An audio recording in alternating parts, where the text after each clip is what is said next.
ಆತ್ಮೀಯ ಬಂಧುಗಳೇ, ಶ್ರೀರಾಮಚರಿತಮಾನಸ ಉತ್ತರಕಾಂಡ, ಇದರಿಂದ ಚೌಪಾಯಿಗಳು ಮತ್ತು ದೋಹೆಗಳನ್ನು ತಿಳ್ಕೊಳ್ಳೋಣ. ಪುರುಷ ತ್ಯಾಗಿ ಸಕ ನಾರಿಹಿ ಜೋ ಬಿರಕ್ತ ಮತಿ ಧೀರ್ ನತು ಕಾಮಿ ವಿಷಯಾಬಸ ಬಿಮುಖ ಜೋ ಪದ ರಘುಬೀರ್ ಸೋವು ಮುನಿ ಜ್ಞಾನ ನಿಧಾನ ಮೃಗನಯನಿ ಬಿಧು ಮುಖ ನಿರಖಿ ಬಿಬಸ್ ಹೋಯಿ ಹರಿಜಾನ ನಾರಿ ವಿಷ್ಣು ಮಾಯಾ ಪ್ರಗಟ इहा ना पक्षपात कछु राखवु बिवु पुराण संत मत भाषवु मोह न नारी नारी के रूपा भिन्नगारी यह रीति अनूपा माया भगति सुनहु तुम दोमु नारी बर्ग जानई सब कोमु पुनि रघु भी रही भगति पियारी माया खलु नर्तकी बिचारी भगति ही सानुकूल रघुराया ताते ते ही डरपति अति माया राम भगति निरुपम निरुपाधि बसई जासु ऊर सदा अबाधि ते ही बिलोकी माया सकुचाई करी न सकई कछु निज प्रभुताई अस बिचारी जे मुनि विज्ञानी जाचहि भगति सकल सुख खानी यह रहस्य रघुनाथ कर बेगी न जानई कोई जो जानई रघुपति कृपा सपनेहु मोह न होई औरवु ज्ञान भगति कर भेद सुनहु सुप्रवीण जो सुनी होई राम पद प्रीति सदा अभिछीन. ಇವು ಚೌಪಾಯಿಗಳು ಮತ್ತು ದೋಹೆಗಳು. ಈಗ ಇದರ ಅರ್ಥವನ್ನು ತಿಳ್ಕೊಳ್ಳೋದಕ್ಕೆ ಪ್ರಯತ್ನ ಮಾಡೋಣ. ತುಳಸಿದಾಸರು ಹೇಳುತ್ತಾರೆ, ಕಾಕಭೂಷುಂಡಿಯವರು ಹೇಳಿದಂತಹ ಮಾತುಗಳನ್ನೆಲ್ಲ ಕೇಳಿ ಮತ್ತೆ ಗರುಡ ಪ್ರಶ್ನೆಯನ್ನು ಕೇಳ್ತಾರೆ. ಅಂದರೆ ಈಗ ನನ್ನ ಮೋಹ ಶೋಕ ಎಲ್ಲ ಹೋಗಿದೆ, ನಾನು ಶಾಂತಿಯನ್ನು ಪಡ್ಕೊಂಡಿದ್ದೀನಿ, ಆದರೆ ಇನ್ನೊಂದು ಪ್ರಶ್ನೆಯನ್ನು ಕೇಳ್ತೀನಿ. ಏನು ಅಂತಂದರೆ, ಜ್ಞಾನಕ್ಕೆ ಸಮಾನವಾಗಿರುವಂಥದ್ದು ಯಾವುದೂ ಇಲ್ಲ ಅಂತ ಮುನಿಗಳು ವೇದ ಪುರಾಣಗಳು ಹೇಳುತ್ತೆ. ಅದೇ ಜ್ಞಾನವನ್ನು ನಿಮಗೆ ಮುನೀಶ್ವರರು ಕೂಡ ಉಪದೇಶ ಮಾಡಿದ್ರು, ಆದರೆ ನೀವು ಭಕ್ತಿ ಮಾರ್ಗದ ಹಾಗೆ ಅದನ್ನು ನೀವು ಗೌರವಿಸಲಿಲ್ಲವಲ್ಲ. ಅದಕ್ಕೆ ಭಕ್ತಿಗೂ ಜ್ಞಾನಕ್ಕೂ ಏನು ಡಿಫ್ರೆನ್ಸ್ ಇದೆ ಅಂತ ಕೇಳ್ತಾರೆ. ಆಗ ಕಾಕಭೂಷುಂಡಿ ಅವರು ಹೇಳ್ತಾರೆ, ಭಕ್ತಿಗೂ ಜ್ಞಾನಕ್ಕೂ ಯಾವ ಡಿಫ್ರೆನ್ಸು ಇಲ್ಲ, ಎರಡಕ್ಕೂ ಯಾವ ಅಂತರಾನೂ ಇಲ್ಲ, ಎರಡೂ ಕೂಡ ಸಾಂಸಾರಿಕ ದುಃಖಗಳನ್ನು ದೂರ ಮಾಡುವಂಥದ್ದೇ. ಆದರೆ ಮುನೀಶ್ವರರು ಸ್ವಲ್ಪ ಭೇದ ಇದೆ ಅಂತ ಹೇಳ್ತಾರೆ. ಮುಂದುವರೆದು ನಾನು ಹೇಳುವಂಥ ಮಾತನ್ನ ಈಗ ನೀನು ತುಂಬ ಗಮನ ಇಟ್ಟು ಕೇಳು ಅಂತ ಹೇಳ್ತಾರೆ. ಹೇಳ್ಬಿಟ್ಟು ಏನು ಹೇಳ್ತಾರೆ, ಜ್ಞಾನ ವೈರಾಗ್ಯ ಯೋಗ ವಿಜ್ಞಾನ ಇದೆಲ್ಲ ಪುರುಷ ವರ್ಗಕ್ಕೆ ಸೇರಿರುವಂಥದ್ದು.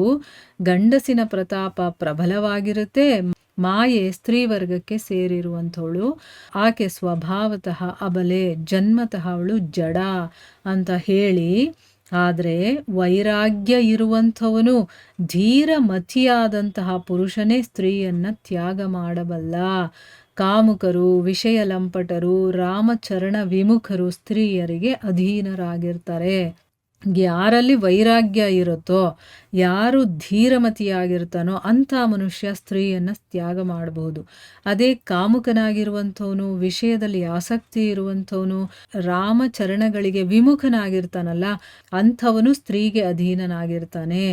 ಜ್ಞಾನದ ಭಂಡಾರರಾದಂತಹ ಮುನಿಗಳೂ ಕೂಡ ಮೃಗನಯನೆಯೂ ಚಂದ್ರಮುಖಿಯೂ ಆದಂತಹ ಯುವತಿ ಸ್ತ್ರೀಯನ್ನು ನೋಡಿ ಅವಳ ಅಧೀನರಾಗ್ತಾರೆ. ಅಂದರೆ ಜ್ಞಾನದಲ್ಲಿ ಎಷ್ಟೋ ಅವರು ಉನ್ನತ ಮಟ್ಟದಲ್ಲಿ ಏರಿದ್ರೂ ಕೂಡ ಅಂಥ ಮುನಿಗಳು ಕೂಡ ಹೆಣ್ಣಿನ ಸೌಂದರ್ಯವನ್ನು ನೋಡಿ ಅವಳಿಗೆ ಅಧೀನರಾಗ್ಬಿಡ್ತಾರೆ. ಗರುಡ ಸಾಕ್ಷಾತ್ ಭಗವಾನ್ ವಿಷ್ಣುವಿನ ಮಾಯೆಯೇ ಸ್ತ್ರೀ ರೂಪದಿಂದ ಪ್ರಕಟಿತಳಾಗಿದ್ದಾಳೆ.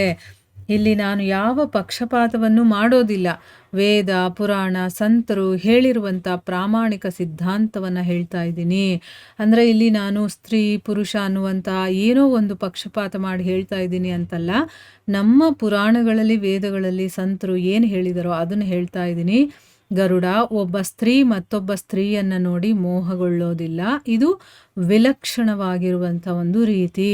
ಮಾಯೆ ಮತ್ತು ಭಕ್ತಿ ಎರಡೂ ಕೂಡ ಸ್ತ್ರೀ ವರ್ಗಕ್ಕೆ ಸೇರಿರುವಂಥದ್ದು ಅಂತ ಪ್ರಸಿದ್ಧವಾಗಿರುವಂಥದ್ದು. ಮಾಯೆ ಅಂದ್ರೂ ಸ್ತ್ರೀನೇ, ಭಕ್ತಿ ಅಂದ್ರೂ ಸ್ತ್ರೀನೇನೆ. ರಘುವೀರನಿಗೂ ಕೂಡ ಭಕ್ತಿಯೇ ಪ್ರೀತಿ ಪಾತ್ರವಾಗಿರುವಂಥದ್ದು. ಮಾಯೆ ಏನು ಅಂತಂದರೆ ಕೇವಲ ನರ್ತಕಿ ಮಾತ್ರ.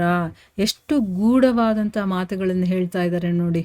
ಭಗವಂತನೇ ಸೃಷ್ಟಿ ಮಾಡಿರುವಂಥದ್ದು ಭಕ್ತಿ ಮತ್ತು ಮಾಯೆಯನ್ನು. ಆದರೆ ಭಗವಂತನಿಗೆ ಭಕ್ತಿ ಅನ್ನೋದು ತುಂಬ ಪ್ರೀತಿಪಾತ್ರವಾಗಿರುವಂಥದ್ದು. ಮಾಯೆ ಬರೀ ನರ್ತಕಿ ಮಾತ್ರ.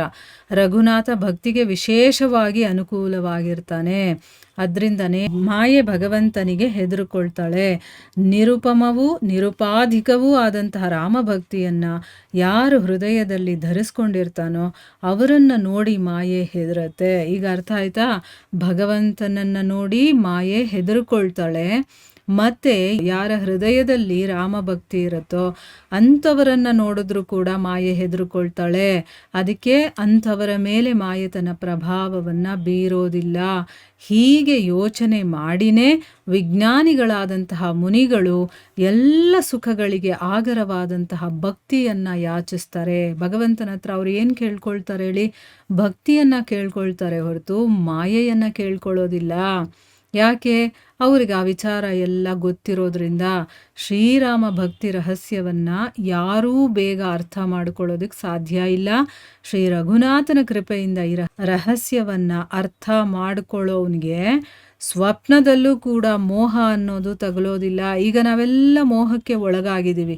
ಅದಕ್ಕೆ ನಮಗೆ ವಿಷಯಾಸಕ್ತಿಗಳು ಜಾಸ್ತಿ. ಈ ಒಂದು ಪ್ರಪಂಚದಲ್ಲಿ ಶರೀರದ ಮೇಲೆ, ಇಲ್ಲಿರೋರ ಮೇಲೆ, ಇಲ್ಲಿರುವಂಥ ವಸ್ತುಗಳ ಮೇಲೆ ಅಟ್ಯಾಚ್ಮೆಂಟು ಜಾಸ್ತಿ. ಭಗವಂತನಲ್ಲಿ ನಮಗೆ ಭಕ್ತಿ ಪ್ರೀತಿ ಅನ್ನೋದು ಇಲ್ಲ. ಆದರೆ ಯಾರಿಗೆ ಈ ತಿಳುವಳಿಕೆ ಅನ್ನೋದು ಬಂದಿರುತ್ತೋ ಅವರಿಗೆ ಭಗವಂತನಲ್ಲಿ ಭಕ್ತಿ ಇರುತ್ತೆ.